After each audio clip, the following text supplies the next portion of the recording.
ଜଗନ୍ନାଥ ସେ ଅଧା ଗଢ଼ା, ସେ ଅଧା ଗଢ଼ା ମୁଁ ତାଙ୍କ ହାତ ଗଢ଼ା। ସେ କଳା ଠାକୁର ଭକ୍ତ ଭାବଡ଼ରେ ବନ୍ଧା, ସେ କଳା ଠାକୁର।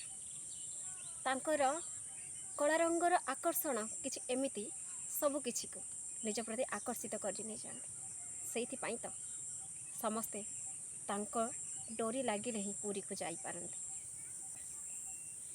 ଦେବସ୍ନାନ ପୂର୍ଣ୍ଣମୀ ଅବସରରେ ସମସ୍ତଙ୍କୁ ମୋ Subhashree voice of the soul ପରିବାର ତରଫରୁ ଅନେକ ଅନେକ ଅଭିନନ୍ଦନ ଏବଂ ଶୁଭକାମନା ଜଣାଉଛି।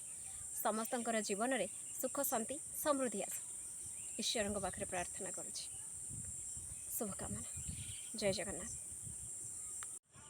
ଜୟ ଜଗନ୍ନାଥ। ସମସ୍ତଙ୍କୁ ସଭକ୍ତି ପ୍ରଣାମ ଜଣାଇ ଭଏସ୍ ଅଫ୍ ଦ ସୋଲ୍ ପରିବାର ତରଫରୁ ପବିତ୍ର ଦେବସ୍ନାନ ପୂର୍ଣ୍ଣମୀ ଅବସରରେ ସମସ୍ତଙ୍କୁ ଅନେକ ଅନେକ ଅଭିନନ୍ଦନ। ସେ ଅଧା ଗଢ଼ା ମୁଁ ତାଙ୍କ ହାତ ଗଢ଼ା, ସେ ଅଧା ଗଢ଼ା ମୁଁ ତାଙ୍କ ହାତ ଗଢ଼ା।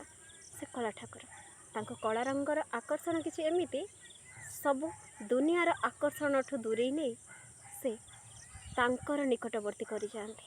ସେ ଭାବଡ଼ରେ ବନ୍ଧା କଳା ଠାକୁର, ଭକ୍ତ ଭାବଡ଼ରେ ବନ୍ଧା ସେ କଳା ଠାକୁର, ଯିଏକି ଭକ୍ତଙ୍କୁ କୋଳେଇ ନିଅନ୍ତି, ଭକ୍ତଙ୍କ ମନ ଜାଣି ତାଙ୍କର ମନସ୍କାମନା ପୂର୍ଣ୍ଣ କରନ୍ତି।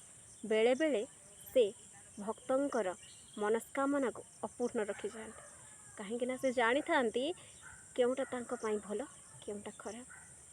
ସେଇଥିପାଇଁ ତ ସେ ସ୍ରଷ୍ଟା ଆଉ ଆମେ ତାଙ୍କର ସୃଷ୍ଟି। ଜୟ ଜଗନ୍ନାଥ।